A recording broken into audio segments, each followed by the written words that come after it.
I think these are very bad votes. I think the vote in the UN to allow the word condemn, and everybody understands it's Israel that's being condemned, and the vote in the Non-Proliferation Treaty Conference are very problematic for Israel because everybody understands that this is a distancing of the U.S. from Israel.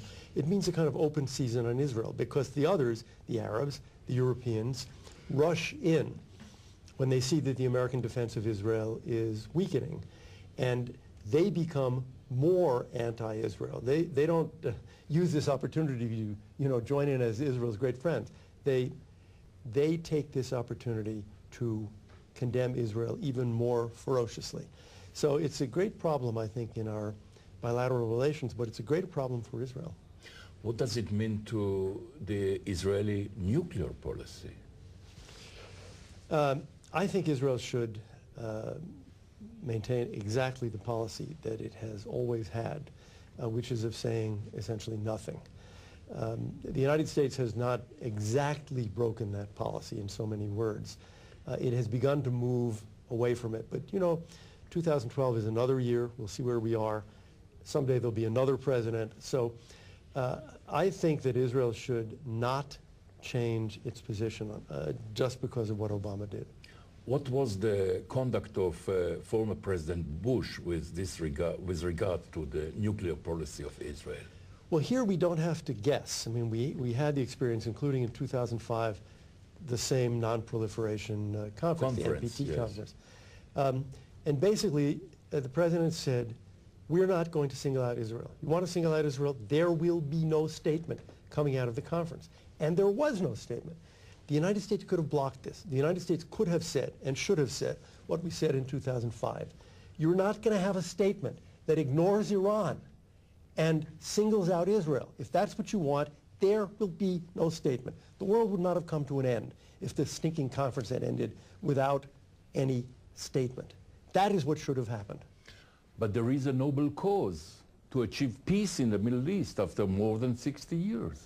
I think we all share that goal. It is not noble to go about it in an impractical way and a way that disadvantages your ally Israel. That's not a noble policy. That's a dumb policy. And in fact, we now have a year and a half of it. And it has not advanced the cause of peace. The cause of peace is not closer now because of the year and a half of Obama policy. That's the problem. Is it a failure on the part of the president?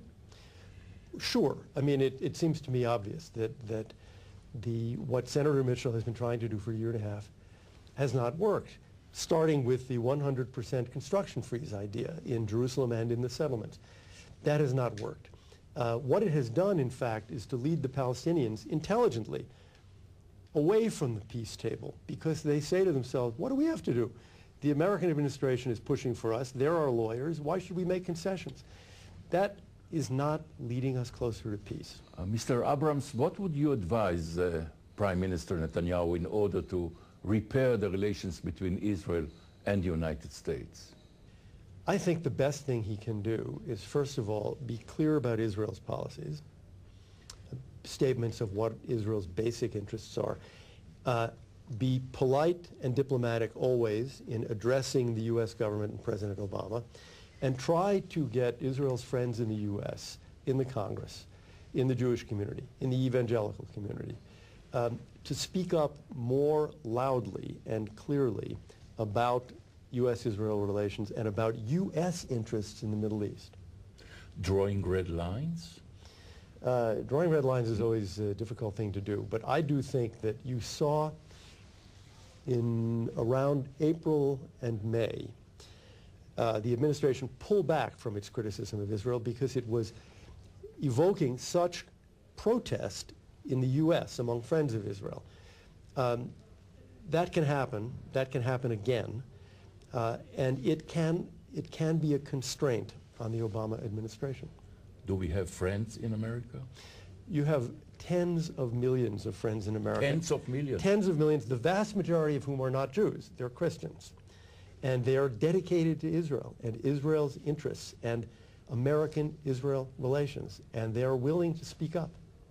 Thank you very much indeed, Mr. Elliott Abrams. Thank you. You're welcome.